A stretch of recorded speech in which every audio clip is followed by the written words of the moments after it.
नमस्कार, आपड़ू उत्तराखंड में आपका स्वागत है और मैं हूं आपके साथ आकांक्षा मिश्रा। आइए आगाज करते हैं उत्तराखंड की अहम खबरों का। मुख्यमंत्री पुष्कर सिंह धामी ने केंद्रीय मंत्री डॉक्टर महेंद्र नाथ पांडे से शिष्टाचार भेंट की। मुख्यमंत्री ने केंद्रीय मंत्री से राज्य में इलेक्ट्रिक व्हीकल चार्जिंग स्टेशन जल्द बनाने के लिए अनुरोध किया। उत्तराखंड में इलेक्ट्रिक व्हीकल्स एवं बैटरी उत्पाद में निवेश के लिए सहायता का अनुरोध किया। साथ ही ऑटोमोटिव उद्योग में नवाचार और नई तकनीक पर शोध और प्रोत्साहन के लिए उत्तराखंड में इंडस्ट्री पार्टनर के साथ सेंटर ऑफ एक्सीलेंस शुरू करवाने का आग्रह किया, ताकि प्रदेश में दक्षता विकास, औद्योगिक विकास के साथ साथ औद्योगिक निवेश भी आए। राज्य में निवेश बढ़ने से रोजगार सृजन के अवसर बढ़ेंगे।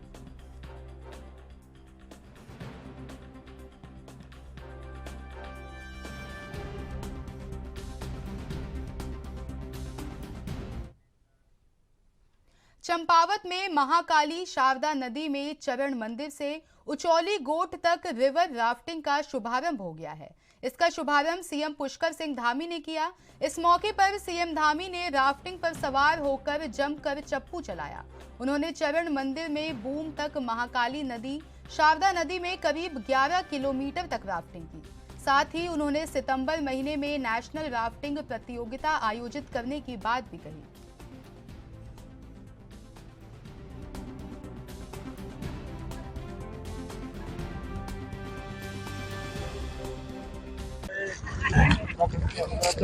बहुत सारे स्थान ऐसे हैं जहाँ पर साहस पर्यटन के बहुत सारे स्थान ऐसे हैं जहाँ पर साहस पर्यटन के उत्तराखंड में आगामी माह से शुरू होने वाली चारधाम यात्रा की तैयारियों को लेकर मुख्यमंत्री पुष्कर सिंह धामी के निर्देश पर अपर मुख्य सचिव राधा रतूड़ी की अध्यक्षता में सचिवालय में चारधाम यात्रा से जुड़े होटल व्यवसायियों, तीर्थ पुरोहित समाज और टूर ऑपरेटर्स के साथ बैठक आयोजित की गई। अपर मुख्य सचिव ने कहा कि पिछले वर्ष चारधाम यात्रा में जितनी संख्या में श्रद्धालु पहुंचे थे, इस बार उससे अधिक आने की संभावना है। लिहाजा सरकार हर स्तर पर तैयारियों की समीक्षा कर रही है। उन्होंने अधिकारियों को निर्देश दिए कि केदारनाथ, बद्रीनाथ, गंगोत्री, यमुनोत्री धाम में कपाट खुलने से पहले बिजली पानी की व्यवस्था को सुचारू कर दिया जाए। अपर मुख्य सचिव ने ऑनलाइन रजिस्ट्रेशन प्रक्रिया को और भी सुलभ बनाए जाने के निर्देश दिए। अपर मुख्य सचिव राधा रतूड़ी ने चारधाम यात्रा से जुड़े सभी प्रतिनिधियों से अपील की और कहा कि चारधाम यात्रा को लेकर पूरे देश में सकारात्मक संदेश जाए, उस दिशा में हम सबको सामूहिक प्रयास करना होगा।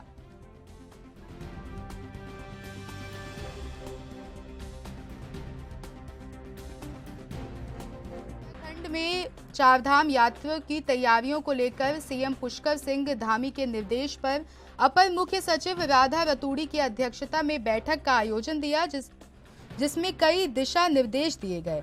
आपको बता दें कि इस बार चारधाम यात्रा में अधिक लोगों के आने की संभावना जताई गई है। लिहाजा सरकार हर स्तर पर तैयारियों की समीक्षा कर रही है। आपको बता दें कि राधा रतूड़ी ने अधिकारियों को निर्देश दिए हैं कि केदारनाथ, बद्रीनाथ, गंगोत्री, यमुनोत्री धाम में कपाट खुलने से पहले बिजली पानी की व्यवस्था को सुचारू कर दिया जाए। साथ ही आपको बता दें कि उन्होंने ऑनलाइन रजिस्ट्रेशन प्रक्रिया को और भी सुलभ बनाए जाने के निर्देश दिए हैं।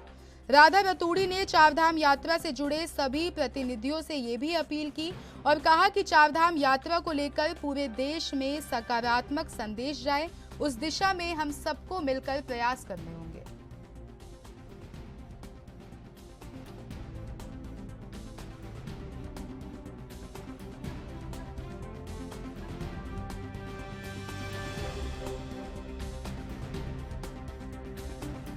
आपको बता दें कि उत्तराखंड में चारधाम यात्रा को लेकर लगातार तैयारियां तेज हैं, जिसको लेकर सीएम पुष्कर सिंह धामी ने राधा रतूड़ी के साथ उनकी अध्यक्षता में एक बैठक का आयोजन किया, जिसमें अधिकारियों को कई दिशा निर्देश दिए गए।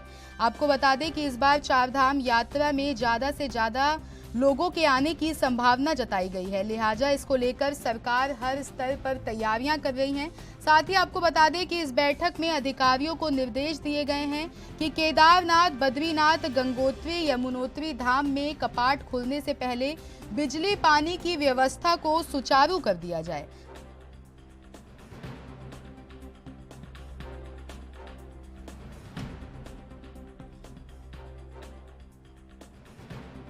इस खबर पर ज्यादा जानकारी के लिए देहरादून से संवाददाता तारिक अंसारी हमारे साथ हैं। चारधाम यात्रा को लेकर तैयारियां तेज हैं। इसको लेकर कई तरह के दिशा निर्देश भी अधिकारियों को दिए गए हैं। इसको लेकर एक बार पूरी जानकारी। बिल्कुल, मैं आपको बता दूं, ये चारधाम यात्रा शुरू होने में चंद ही जो है दिन रह गए, तो लगातार सरकार की यही तैयारी है कि जो पिछले यात्रा के दौरान स्थिति हुई थी, जैसे स्वास्थ्य को लेकर काफी हंगामा हुआ था, स्वास्थ्य सेवाएं बहाल नहीं थी, सड़कें जो है वहां पर टूटी हुई थी, तो लगातार सरकार की यही कोशिश है। सरकार तमाम विभागों के साथ जो है समीक्षा बैठक कर रही है ताकि सड़कों को दुरुस्त किया जा सके, स्वास्थ्य विभाग की जो सेवाएं हैं उन्हें अच्छे से अच्छा जो है किया जा सके। मैं आपको बता दूं, मुख्यमंत्री पुष्कर सिंह धामी लगातार इस पर बैठक ले रहे हैं। अभी हाल ही में पीडब्ल्यूडी विभाग की जो है बैठक ली थी, उनमें बिल्कुल साफ तौर पर अधिकारियों को निर्देश दिए थे कि जो टूटी हुई सड़कें हैं वो ठीक हो जानी चाहिए, और जो अधिकारी हैं वो हर हफ्ते इसकी मॉनिटरिंग करें, हर हफ्ते सड़कों का स्थिति का जो है जायजा लें। इसके अलावा मैं स्वास्थ्य के क्षेत्र में बात करूँ तो स्वास्थ्य के क्षेत्र में भी सीएम ने जो है मीटिंग के लिए बिल्कुल साफ तौर पर जो अधिकारी है उन्हें निर्देश दिए थे कि जो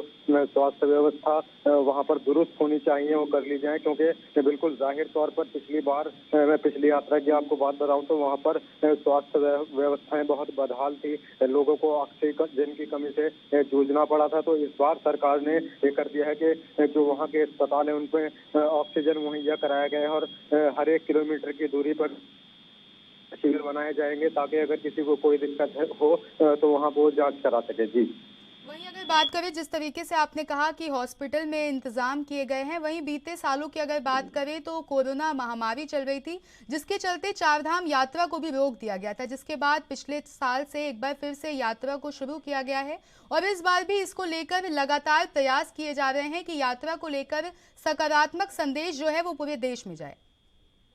बिल्कुल, जाहिर तौर पर उत्तराखंड सरकार ने भी केंद्र सरकार से हेली एम्बुलेंस की मांग भी की थी, तो वो मांग भी जो है स्वीकृत हो गई है। जो यहाँ के स्वास्थ्य मंत्री है धन सिंह रावत, उन्होंने बिल्कुल साफ तौर पर ये जानकारी दी थी कि जो केंद्र सरकार से हेली एम्बुलेंस मांगी गई थी, केंद्र सरकार ने वो मांग सुन ली है, तो हेली एम्बुलेंस भी कहीं ना कहीं इसमें बहुत लाभकारी जो है साबित होगी, क्योंकि कुछ ऐसे जगह है जहाँ पर एम्बुलेंस का आना जाना संभव नहीं हो पाता है, तो जो वहाँ पर अगर किसी को कोई दिक्कत होगी, स्वास्थ्य से संबंधित परेशानियों होगी, तो उन्हें हेली एम्बुलेंस के जरिए जो है लाया ले जाया जा सकता है। तो बिल्कुल साफ तौर पर स्वास्थ्य मंत्री की मैं बात करूं, उन्होंने बिल्कुल साफ तौर पर यही निर्देश दिए हैं। इसके अलावा मैं आपको बताऊं तो स्वास्थ्य मंत्री का बिल्कुल साफ तौर पर यह भी कहना है कि जो मेडिकल कॉलेजों में फैकल्टी है उनकी भी ड्यूटी लगाई जाएगी ताकि डॉक्टर्स की वहां पर कमी ना हो। तो कुल मिलाकर स्वास्थ्य विभाग को भी जो है तैयार कर दिया गया है सरकार की तरफ से। बिल्कुल साफ तौर पर ये निर्देश दिए गए हैं कि अगर कहीं कुछ कमी हो तो बताई जाए ताकि उसे पूरा किया जा सके, लेकिन चारधाम यात्रा के दौरान स्वास्थ्य से संबंधित कोई भी दिक्कत नहीं चाहिए। तारिक अंसारी, आपका बहुत बहुत धन्यवाद इस खबर पर तमाम जानकारी हमारे साथ साझा करने के लिए।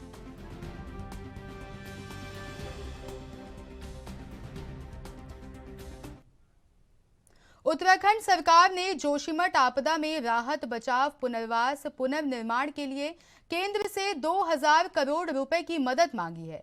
जल्द सरकार को ये 2000 करोड़ का पैकेज मिलने की उम्मीद है। इसकी जानकारी सचिव मुख्यमंत्री मीनाक्षी सुंदरम ने दी। इस प्रस्ताव में 1000 करोड़ विस्थापन और 1000 करोड़ इंफ्रास्ट्रक्चर और अन्य कामों के लिए है। जोशीमठ में दरारों के आने का सिलसिला भी अब कम हो गया है। यात्रा से पहले सभी व्यवस्थाएं दुरुस्त कराई जाएंगी। सचिव नियोजन आर मीनाक्षी सुंदरम ने इसकी जानकारी दी। यात्रा के दौरान श्रद्धालुओं को दिक्कतें नहीं होंगी। राज्य सरकार स्तर से भी जोशीमठ में मुआवजा बांटने का काम जारी है। आपको बता दें कि जोशीमठ आपदा में केंद्र सरकार की 8 अलग अलग एजेंसियों की रिपोर्ट केंद्र सरकार को भेजी जा चुकी है। अब ये रिपोर्ट के अध्ययन और चमोली जिला प्रशासन के कुल नुकसान के आकलन के आधार पर आपदा राहत पैकेज मांगा गया है।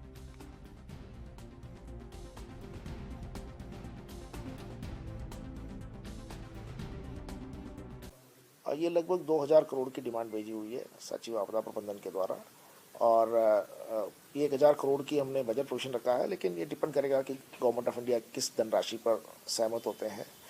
लेकिन हमने 1000 करोड़ की बजट प्रोविजन ऑलरेडी कर चुके हैं, और यदि इससे ज़्यादा धनराशि स्वीकृत हो जाती है तो फिर उसको उत्तराखंड कांग्रेस के प्रदेश प्रवक्ता शीशपाल सिंह बिष्ट ने बताया कि ग्रामीण विकास और पलायन निवारण आयोग ने द्वितीय राज्य स्तरीय पलायन सर्वेक्षण की अंतिम रिपोर्ट सरकार को सौंप दी है। उन्होंने ये भी बताया कि राज्य में सबसे अधिक अस्थायी पलायन 3 जिलों से हुआ है। शीशपाल सिंह बिष्ट ने बताया कि उधम सिंह नगर में, देहरादून में सबसे कम स्थायी पलायन हुआ है। बीते 5 वर्षों में उधम सिंह नगर और देहरादून के गांव से अन्य जिलों की अपेक्षा कम पलायन हुआ है। स्थायी पलायन के मामले में भी अल्मोड़ा, टिहरी, गढ़वाल और पौड़ी गढ़वाल ही सबसे आगे है।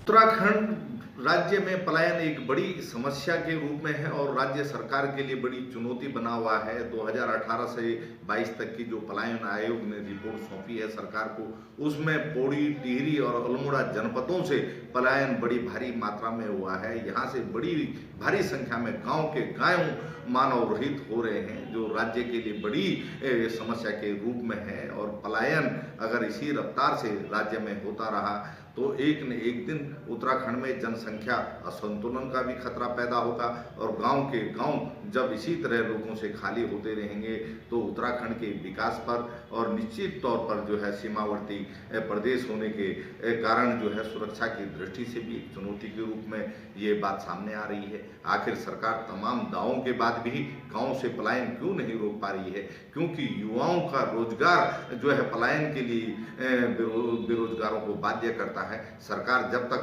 गांव में रोजगार की व्यवस्था नहीं करेगी, राज्य के अंदर स्वास्थ्य और शिक्षा की सुविधाएं सुदृढ़ नहीं होंगी, तब तक ये पलायन महामारी के रूप में चुनौती के रूप में बना रहेगा। और सरकार को इस ओर गंभीरता से ध्यान देना चाहिए। डबल इंजन की सरकार का दावा करने वाली सरकार के शासनकाल में अगर इस रफ्तार से पलायन हो रहा है तो आप राज्य में विकास की स्थिति का। उत्तराखंड के हरिद्वार के कनखल थाना क्षेत्र के जगजीतपुर में होली के दिन युवकों ने तलवारबाजी कर दी। गाड़ी को लेकर हुए विवाद के बाद एक पक्ष के युवकों ने तलवार से हमला कर दिया, जिससे एक युवक घायल हो गया। पुलिस ने पीड़ित की तरफ से कई आरोपियों के खिलाफ संबंधित धाराओं में मुकदमा दर्ज कर लिया है।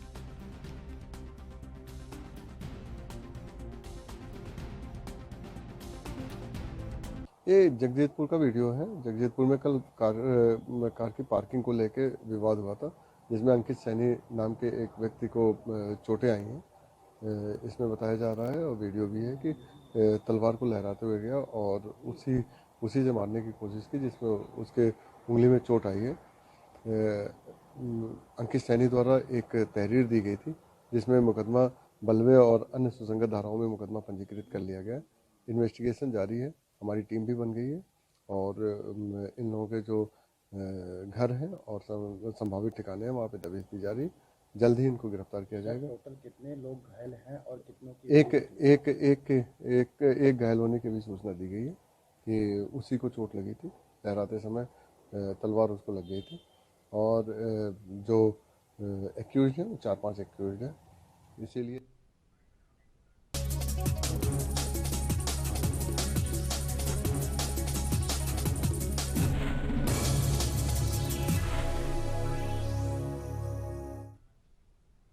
एक बार फिर हाजिर है ब्रेक के बाद। बढ़ते हैं अगली खबर पर। उत्तर भारत का सुप्रसिद्ध शक्तिपीठ महापूर्णागिरि धाम में लगने वाला भव्य मेले के प्रारंभ 9 मार्च से 10 मार्च तक लगभग 80,000 श्रद्धालुओं ने मां पूर्णागिरि के दर्शन किए। आपको बता दें, इस भव्य मेले का शुभारंभ 9 मार्च को चंपावत विधानसभा से विधायक और उत्तराखंड मुख्यमंत्री पुष्कर सिंह धामी ने किया और मेले के शुरुआती दिन में हजारों की संख्या में मां पूर्णागिरि के दर्शन करने वाले श्रद्धालु भारत के अलग अलग राज्य और जिलों से टनकपुर पहुंच गए हैं। जानकारी देते हुए पूर्णागिरि तहसील एसडीएम सुंदर सिंह ने बताया कि पूर्णागिरि मेले के शुरुआती दिन से 10 मार्च तक मां पूर्णागिरि धाम में आस्था रखने वाले 80,000 श्रद्धालुओं ने मां के दर्शन किए और अलग अलग राज्यों से आ रहे श्रद्धालुओं की सुरक्षा व्यवस्थाओं के मद्देनजर प्रशासन की तरफ से तैयारियां चाक चौबंद हैं।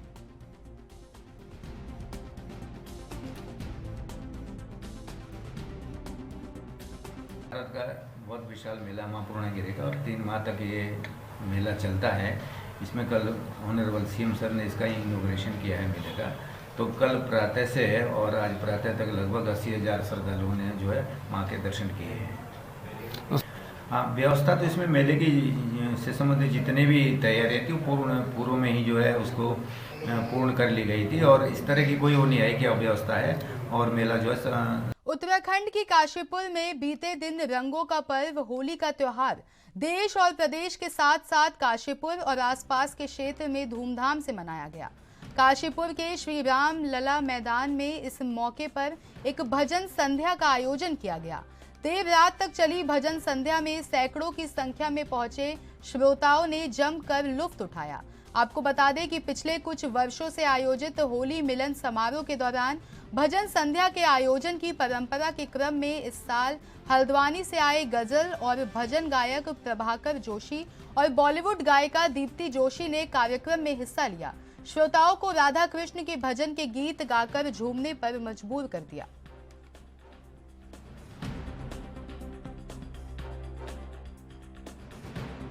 आनंद मिला है। मुझे लगता है कि शायद निश्चित रूप से उन्हें बहुत आनंद आया होगा। और हालांकि हम और भी विधाओं में गाते हैं, जैसे गज़ल है, सूफ़ी है और बॉलीवुड है, लेकिन यहाँ हमें विशेष आदेश हुआ था कि भजन संध्या ही गानी है। तो उस हिसाब से दीप्ति जी मेरे साथ है, ये बॉलीवुड में बहुत अच्छा गाती हैं, बॉलीवुड सॉन्ग्स अच्छा गाती हैं, लेकिन आज इन्होंने मेरा सहयोग दिया साथ में सह गायिका के रूप में। तो मैं इनको भी थैंक यू, धन्यवाद कहना चाहूँगा आपके माध्यम से। प्रभाकर जोशी। मैं 1999 से लगभग 23 वर्ष से ज़्यादा हो गया।